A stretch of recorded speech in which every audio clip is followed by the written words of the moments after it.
திருப்பத்தூர் மாவட்டம் நாற்றம்பள்ளி அடுத்த பந்தரப்பள்ளி ஊராட்சி போயார் வட்டம் பகுதியைச் சேர்ந்த விவசாயி குணசேகரன். இவருக்கு நேர் எதிரே 2 வீடுகள் உள்ளன.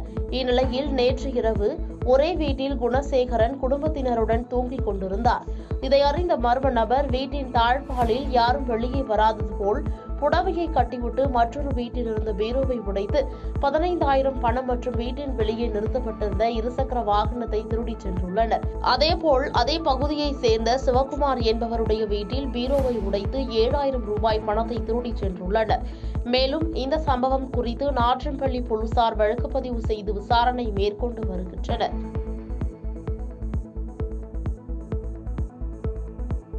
பாதகம் செய்பவரை கண்டால் நாம் பயங்கொள்ளலாகாது பாப்பா. மோதி மிதித்து விடு பாப்பா, அவர் முகத்தில் உமிழ்ந்து விடு பாப்பா. அண்மை செய்திகளை உடனுக்குடன் தெரிந்து கொள்ள இணைந்திருங்கள் இயம்நாடு தொலைக்காட்சியுடன்.